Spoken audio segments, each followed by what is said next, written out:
I am Nelson Mandela, and in the winter of 1954, a woman named Miriam Khumalo walked into our law office in Johannesburg, her hands trembling as she clutched a crumpled eviction notice.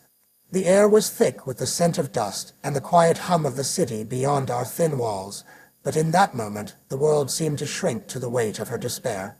Miriam, a mother of 3 from Alexandra township, was facing the brutal reality of the Group Areas Act, a law that declared her vibrant, bustling community white, solely, and sentenced her family to 80 barren plot miles away with nothing but the clothes on their backs. Her voice broke as she whispered, "This is all we have, Mr. Mandela, where will we go?" Her words pierced me, for they echoed the pain of thousands uprooted by apartheid's cruel hand. I vowed to fight for her, knowing the odds were steep, but believing that even in the darkest times we must stand for what is right. Alexandra Township was a world of contrast, a place where life pulsed with resilience despite the heavy hand of oppression. Its streets buzzed with the laughter of children playing soccer with makeshift balls, the aroma of stew simmering on open fires, and the hum of jazz drifting from shebbeens. But beneath the vibrancy lay a community starved of basic dignity, no running water, no electricity, and homes cobbled together from corrugated iron and wood. Across the city, white neighborhoods gleamed with manicured lawns and modern conveniences, a stark reminder of apartheid's divide. The Group Areas Act was a sledgehammer, smashing lives to enforce this segregation.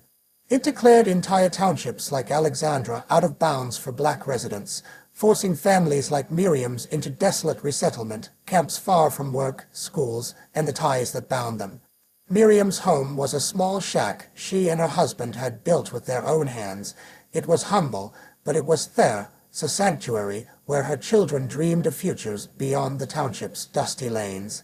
She worked as a seamstress, her fingers nimble with thread and hope, while her husband labored in a factory, his back bent under the weight of long hours. Their eldest daughter, a bright-eyed girl of 10, walked miles to school each day, her laughter a melody that filled their home. But the eviction notice shattered their fragile peace. 7 days, it read, or your home will be bulldozed. The words were a death sentence for their dreams. When Miriam came to us, her eyes were red from sleepless nights, her hands rough from years of toil. She sat across from me, the eviction notice trembling in her grip, and poured out her story. Her voice wavered as she spoke of her children's fear, of her ailing mother-in-law who relied on their care, of the community that was their lifeline. "We have nowhere to go," she said, her voice breaking. "The new place is a wasteland, no water, no schools, no life." Her pain was a mirror to the suffering of thousands, each family a thread in the fabric of our struggle. I felt a surge of anger, a familiar fire that burned hotter with every injustice I witnessed, but alongside it was a fierce determination. I took her hand and promised, "We will fight this, Miriam. You are not alone." Oliver Tambo and I threw ourselves into her case. The Group Areas Act was a juggernaut, its legal machinery oiled by the state's power, but we searched for cracks in its armor. We worked late into the night, the clack of our typewriter a steady rhythm against the city's hum, drafting arguments that Miriam's family had a right to their home, that the forced removal violated basic human dignity. We gathered affidavits from neighbors, documenting the community's deep roots, and cited international laws on human rights, though we knew the courts would likely scoff. It was a desperate fight, but desperation breeds courage. The trial day arrived, and the courthouse loomed like a fortress of white rule. Inside, the air was heavy with the scent of polished wood and the weight of authority. The gallery was packed activists, journalists, and ordinary folk drawn by whispers of Miriam's stand. The prosecutor, a tall man with a clipped voice, spoke of urban planning and orderly development, as if Miriam's home were a blemish to be erased. His words were cold, clinical, stripping the humanity from her story. I sat, fists clenched, waiting for my chance to speak. When I rose, my voice filled the room, steady and clear. I held up a photograph of Miriam's home, its walls adorned with her children's drawings, and spoke of the life she had built. "This is not just a shack," I declared. "It is a home, a sanctuary, a place where dreams are nurtured." I told of her children's laughter, her husband's toil, the community that relied on their presence.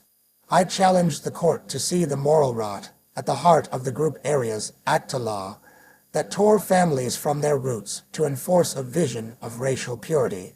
To evict Miriam Khumalo, I concluded, is to deny her humanity, to say she is less deserving of a home because of the color of her skin. The silence that followed was thick, the tension palpable, but I saw flickers of empathy in the faces around me.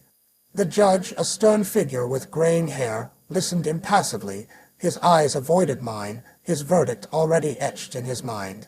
When he spoke, his voice was flat. The law is clear. The area is designated for whites only, and the eviction must proceed. The gavel fell, a sharp crack that echoed like a blow to the heart. Miriam's shoulders slumped, her children's future stolen by a system that saw them as disposable. The gallery stirred, a low wave of anger and sorrow, but I stood tall, my resolve unbroken. As we left the courtroom, I took Miriam's hand and whispered, "We will keep fighting. This is not the end." The loss cut deep, but it was not without purpose. Miriam's case became a rallying cry, a symbol of the thousands uprooted by apartheid's cruelty. We shared her story at ANC meetings, in pamphlets passed hand to hand, in whispers that spread through townships like wildfire. Her courage inspired others to resist, to refuse the bulldozers, to stand firm in the face of eviction. In the weeks that followed, protests swelled, and the regime's iron grip loosened, if only by a thread. Miriam's fight, and our defense of her, planted seeds of resistance that would grow in the years to come. In the quiet of our office after the trial, the city's hum a faint echo. I sat with my thoughts. We had lost the battle, but we had won a greater prize, a spark of hope, a chink in the system's armor. Miriam's tears, her children's fear, her unyielding spirit fueled me. The road to justice stretched long and treacherous ahead, but I knew we would walk it step by step, fight by fight until we were free. To those who hear this tale, let Miriam's stand stir you. Whatever injustice you face, whatever home or dream you fight to protect, defiance is your strength. Raise your voice, take your stand, and let your fire burn bright, for it is not the weight of oppression that shapes us, but the unyielding flame of our will to overcome it